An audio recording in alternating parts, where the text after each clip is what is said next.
This last portion of the lecture dealing with arousal and anxiety, stress, depression, all those, kind of want to focus on this idea of maybe some individualistic disorders and how they might be associated with not just performance, but maybe the larger organizational and or societal point of view, which is kind of interesting because these things tend to be very, very individualistic in terms of how they manifest themselves. Perfectionism is one of those things that it's a trait that oftentimes is promoted within the world of sport. So adaptive perfectionism, or basically a normal sense of perfectionism. If you've heard the old adage that it takes about 10,000 hours to be an expert in something, then that's kind of where it comes from. Self-efficacy is the belief that you can accomplish a task, and so normalized perfectionism is the fact that you're striving to be the best that you can be, and you tend to become very, very focused on things. And one of the things to keep in mind is that elite athletes around the world oftentimes are very, very, very good at their craft. They've honed it quite well. And oftentimes it's this idea of perfectionism that really helps. There are some latent consequences to doing that, and one is the fact that oftentimes their social lives, relationships with people and family and friends tends to actually suffer. And you've kind of heard some anecdotal experiences. LeBron James talks about he doesn't interact with people nearly as much during the playoffs, and I've heard some other former football players, professional football players, talk about kind of the same types of things. Well, neurotic perfectionism is actually a personality characteristic that can lead to great performance within athletics, but it's also associated with a whole host of negative things that impact a person. If you're talking about sort of chronic anxiety, low self-esteem, outside of sport, they have very little confidence, shame, guilt, those types of things. And this is really epitomized in the ESPN 30 for 30 docu-short called Cutthroat.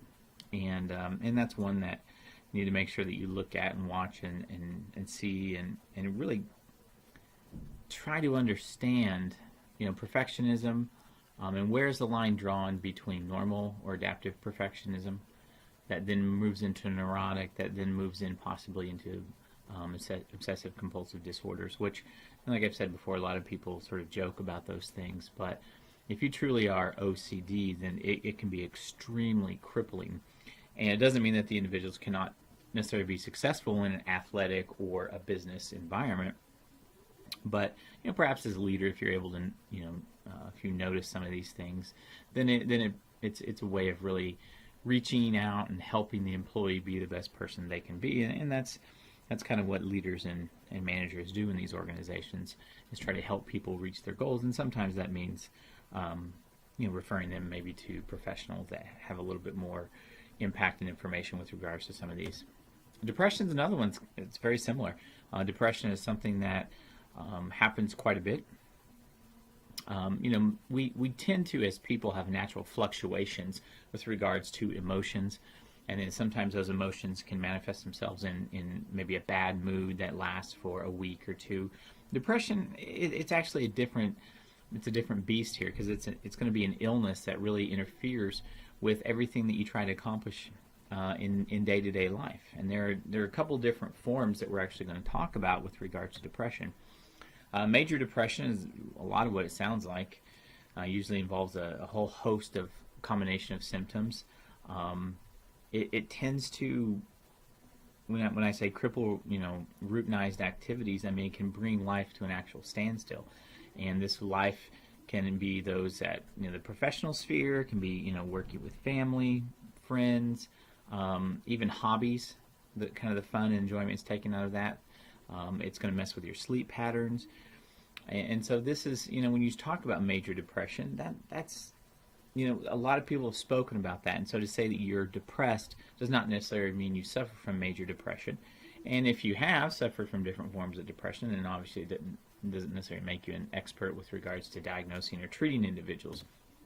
Dysthymic depression is actually a little bit different. We talked about this, death by 1,000 paper cuts, where, and you can kind of see over here on the right, here's some of the symptoms: low self-esteem, low energy or fatigue, feelings of hopelessness, insomnia, or on the opposite end of the spectrum, you have excessive sleep, poor appetite, or again on the opposite end of the spectrum, overeating, poor concentration, those types of things. It's harder to diagnose because they seem small and relatively minor by themselves, and oftentimes what really is one of the major components of this type of depression is that the people have been struggling with many of these symptoms, if not all of them, for many years. And so it seems kind of part and parcel to everything in life. And I think what's kind of interesting here is this is just a heat map with regards to looking at states that tend to suffer from the most amount of this type of depression. And you can kind of see that over here, the higher up that you go, in terms of the heat, right? So as you start moving from the whites to the blues to the greens to the spectrum of yellow, oranges, reds, and things like that, you can see that the states, you can start to track patterns, and you can see that states that have maybe lower socioeconomic status, for example, these are going to be states that sometimes deal with this. Not all the time. You have to kind of wonder, okay, what is it about New Mexico and Oklahoma that puts these depression rates relatively high? And then what are some of the common attributes between, if you're talking about the Pacific Northwest, or if you're talking about New York up in here, I think Rhode Island. I mean, these states don't necessarily look the same on the surface.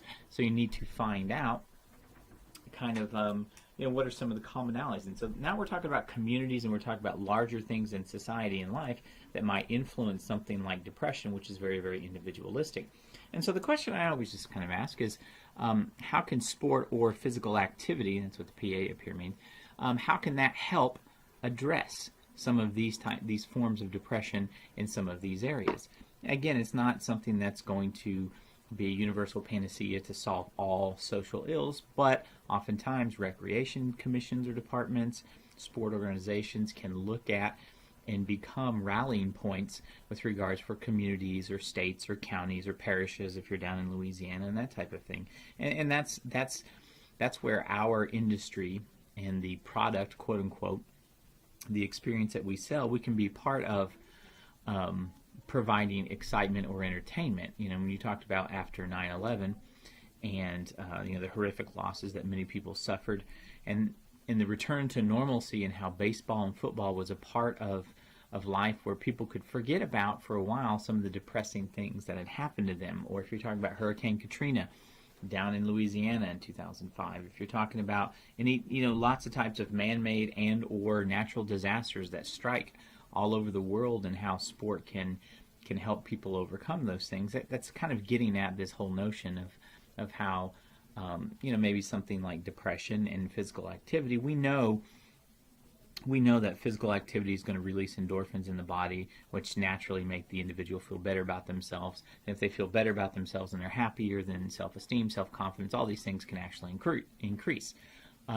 There's some programming for grade school girls here in the United States from 3rd grade to 5th grade called Girls on the Run. And the idea is that girls oftentimes in these formative years, kind of the prepubescent stage where they're starting to grow up, well, one of the things that we know is that many of these girls suffer from low self-esteem, obesity keeps increasing, and a host of other things that eventually manifest themselves in other types of kind of public health issues. And so they started this running program, and the idea was to get girls only, because that's what it's focusing on, get these young girls to start seeing their life, their body, their mind, all these things in a slightly different way.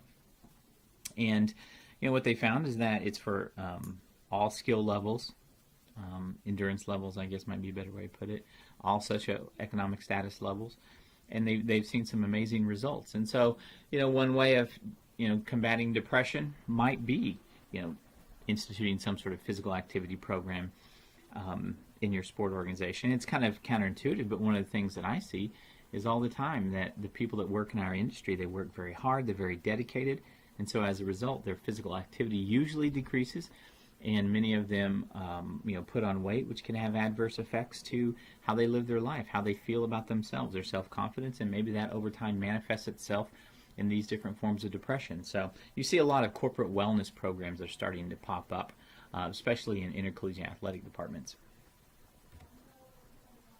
Minor depression is that you've been dealing with some of these same symptoms that we were talking about for weeks or longer. It's not quite the full criteria for major depression because it just maybe hasn't lasted as long. However, the longer it goes without treatment, the greater risk these individuals are for developing some sort of depressive disorder later on down the line. And so it's kind of that whole thing of, if you've been feeling this way for a long time, or if you've noticed one of your employees that's been kind of down and suffering, and you don't necessarily know what to do or how to do it, but you're getting to know your people, and you get to know your people, and you understand what they do and how they do it, and you can kind of tell if someone's off a little bit. Maybe you're the first line of defense with regards to helping that individual find that maybe they have, they're diagnosed with some sort of minor depressive disorder. One of the things I think has been very interesting over the last, I want to say about 5 years or so, is that many of the sports that we deal with and we talk about oftentimes are associated with either physical and or mental toughness. And then something like depression or other mental disorders are usually seen as bad things, signs of weakness, and you don't necessarily want to show that or display that. And that stigma is really impactful because, if you have these very large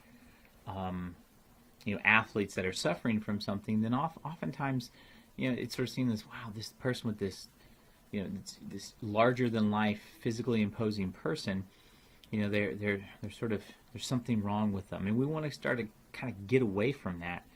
And one of the things that we've noticed is that the lack of autonomy, the pressure, the expectations, all of these things can build, especially in an athletic setting. And autonomy is the ability to do kind of your own scheduling and what you want when you want.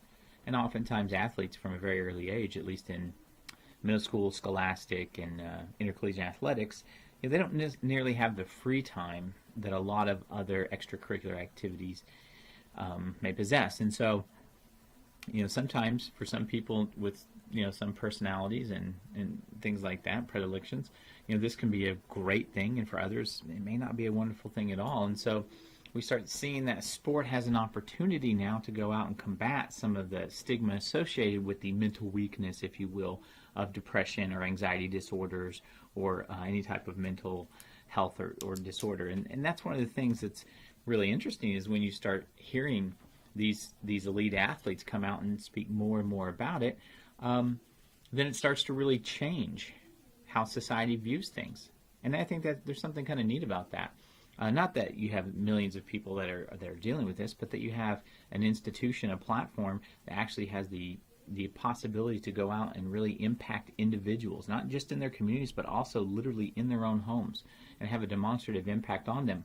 Project Borderline, if you think of Brandon Marshall as a wide receiver in the NFL and played for numerous teams, but yeah, he's been very outspoken about some of the issues that he's been involved with. And if you kind of think about, there's some major examples. There's been some news stories on HBO Real Sports or E60, or there have been, different sport-based documentaries. And there's a lot of athletes that suffer from a lot of these same conditions. And one of the interesting things about it is what it helps to do is bring awareness. And so maybe you can start to evolve some of those ideas, those kind of archaic stereotypes that have been so popular in society for way too long.